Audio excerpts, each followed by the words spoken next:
Alrighty guys, top of the morning to you. Actually it's getting around noonish, and anyway, I got to get out here and do a little bee work. I was into that, I just got into that hive a little bit. I got to show you that. And anyway, what? Oh gee, Miss Daisy's hollering at me about something, guys. Hang on.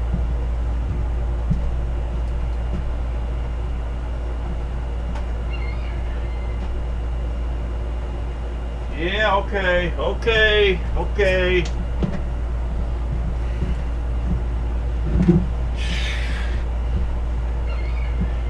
Got Miss Daisy cranked up. Left my phone in the house. Forgot I left the phone in the house. She picked it up. It was Big Jim. He was hitting on her too. Hey, Jim. Yeah. What are you doing? Hitting on Miss Daisy? She tells me you're hitting on her. Yeah. Hey, she don't speak with forked tongue. Let me tell you something, okay? She speaks truth. All the hookers you got, Jim, you got to mess around with Miss Daisy. Are you kidding? Are you serious? Good Lord, you don't want to piss her off, Jim, because she's got an uncle, Guido. You don't want to be looking at him. I'm telling you right now, okay? So what's on your plate today? I'm busy, Jim. I'm trying to do a video here on beekeeping stuff. Yeah. What? I'm racist?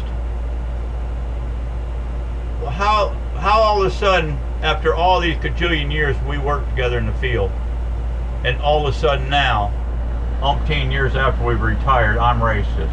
Well, you want to explain that one to me? Are you freaking serious? Yeah. Oh, because I didn't pick you up the other day out there when you were stranded on the sidewalk in Clearwater. Hey, you're the silly one that left the house and drove 6 miles out there in that stupid electric cart and got stranded, not me. And by the way, why didn't you talk to me the other day instead of Willie, your buddy Willie? Oh, yeah. You were talking to that hooker over there. You called the hooker right after I hung up. After I told you not to be running that battery up. Battery down. Because when if I got there and couldn't find you, I had no way of getting a hold of you. You had a dead battery on your phone talking to these hookers. Come on, Jim. You're 91 years old, Jim. You act like a little baby. Pretty soon I'm going to put you in diapers. Oh, you're already in diapers. That explains how you went out 6 miles on that electric cart and there's no bathrooms around. So you just relieve yourself in a diaper, huh? I can't wait till I get to your age, Jim. I just can't wait for that. So I'm racist, huh? Because I didn't pick you up. Who you been talking to? Maxine and Al? Or Jesse? Who you... Nancy? Who are you talking to? You're listening to the wrong people, Jim. I've been telling you that for years. They're brainwashing you. We never had this racial issue. Next thing you know, you're going to be calling me the N-word. Oh, see, there you go. That ain't even the N-word I was looking for. You don't know the latest N-word? You know, it's funny, Jim. Back in the day, you guys could sit in that trench all day long, you and your bros, and sit there and use that N-word all day long at each other. But you never called any of us foreman or supervisor the N-word. Isn't that funny how it works, Jim?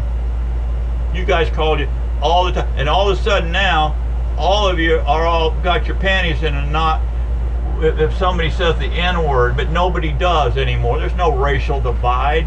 It's just a narrative that your people has brainwashed you with. Yes, you are brainwashed. You're brainwashed, Jim. Obviously, you're brainwashed. We people aren't on the right are not spreading these false narratives. Your leaders are. We're not. When you guys gonna get over it, come up with something? You don't know that the latest N-word? Really? It's Nazi. Oh, now I'm a Nazi. Okay, Jim, yeah, right, now I'm a Nazi.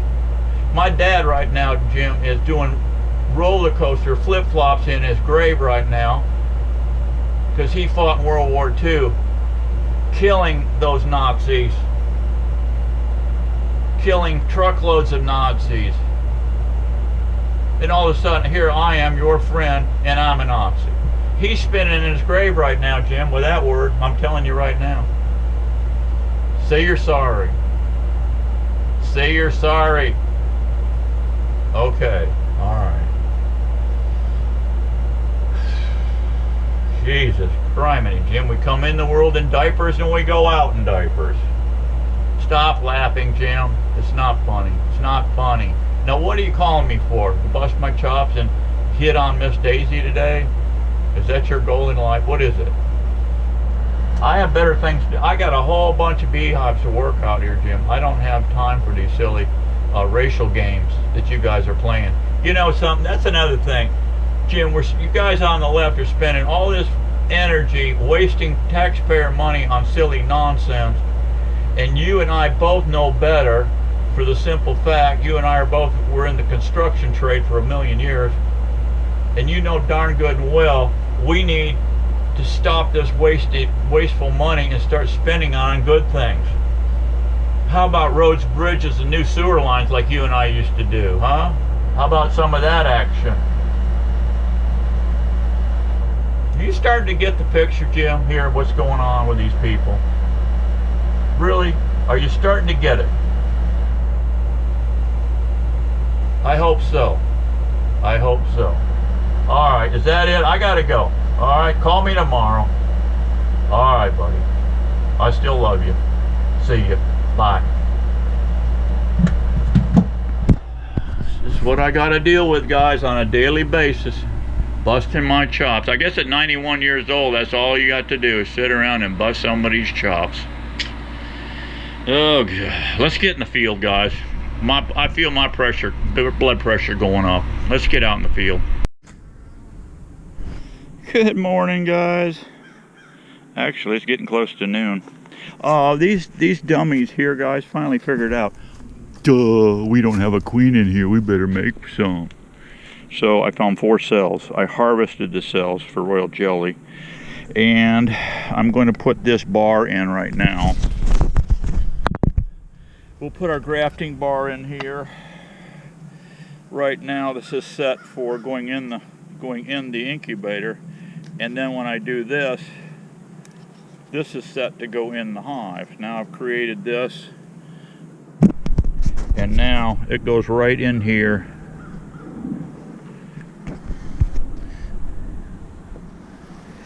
Well, yeah, when I want to show it to you, it doesn't work, right? Okay. Come on, come on.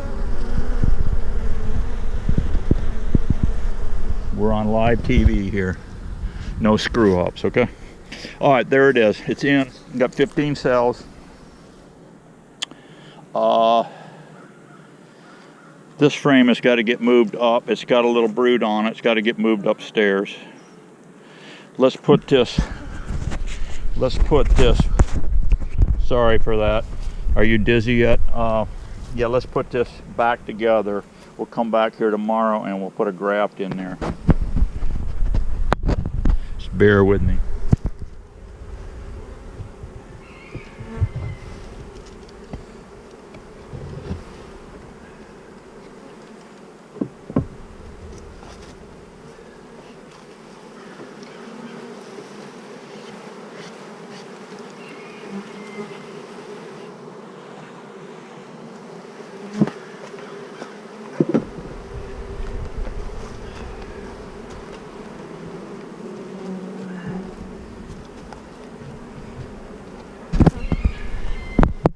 Let's see, let's take out this frame here. Not much on it. Let's move this frame with brood on it over here in the center so that heat from the bottom can come up. Let's keep our brood nice and warm. Yep. Put our trap back in here.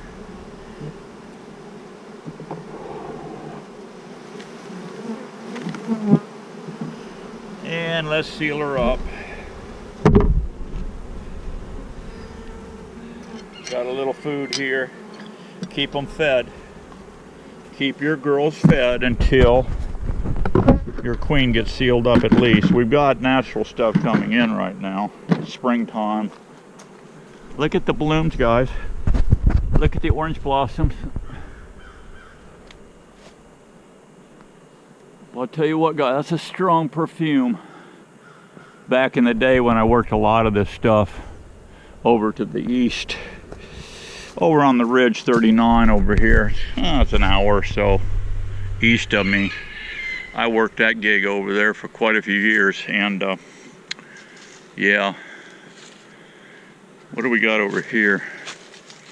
Do I see blackberries?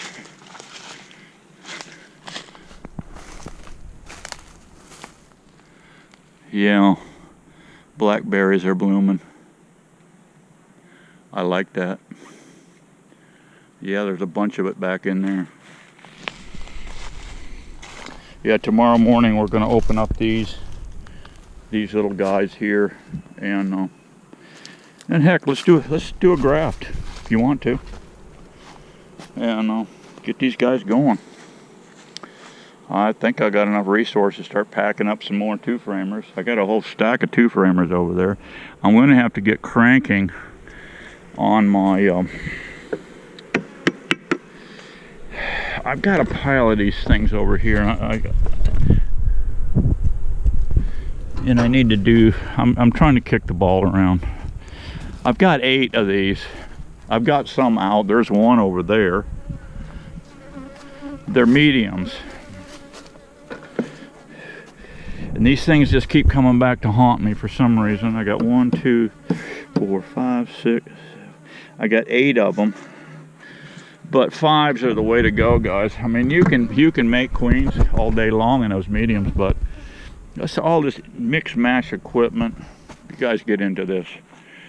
Word of advice: try to go with just one size frame, and then if you're getting to be an old fart like me, 8 frame deep is about all your back wants to take. You start loading up these 10 frame boxes, guys, and unless you're a young whippersnapper, you're not gonna like it. I'm telling you, it's heavy.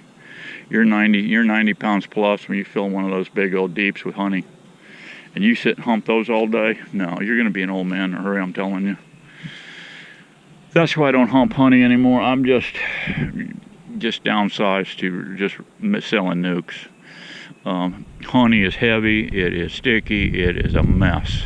It takes a lot of expensive equipment to extract it. There is some caveman Neanderthal ways to do it, and I know how to do it, but it's not, to me, no. It's just, I don't even eat honey anymore, other than maybe as a cold medicine remedy. You've seen my remedy before out there. If you haven't, look it up. You see it out there. That's the only time I consume honey. So just raise nooks and sell them. I mean, the guys are screaming for bees, the pollinators. I mean, I got a pollinator to my east over here, about 2 hours to my east. Would take everything I can produce, but I've been basically selling to hobbyists, and which I like doing. And so that's what I'm doing. So now that these girls have pulled their head out of their booty and came out and smelled the coffee and the roses and figured out what I want them to do, make queens. So I set that bar in there. They're going to spit, shine, and polish that bar I put in there. And then we will go in tomorrow, grab it out, come over here. I'm thinking that hive right there. We'll see what she's got. I've got several hives here that actually have got excellent queens that I could use as breeders. You're looking for gentle bees, and you're looking for bees that produce a lot. This thing of just breeding and breeding and breeding bees, which I did. I did a lot of it in the 70s and 80s. I never grafted.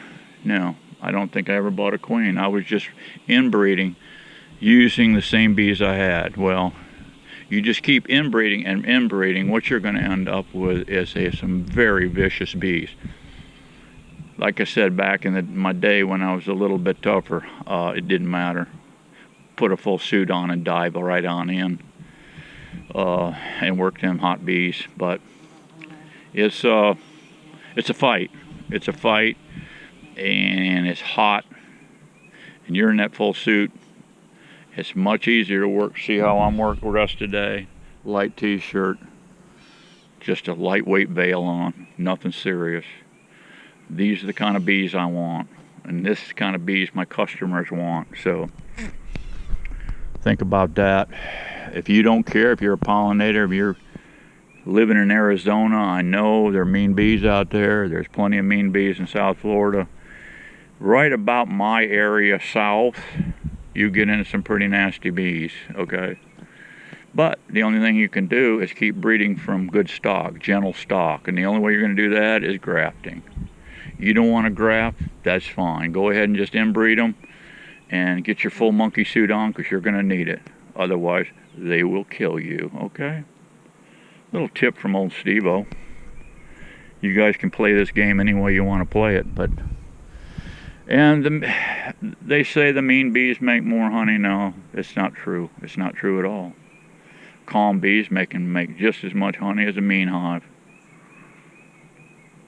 The super mean bees might be a little more tougher on the varroa mites, because these Africanized strains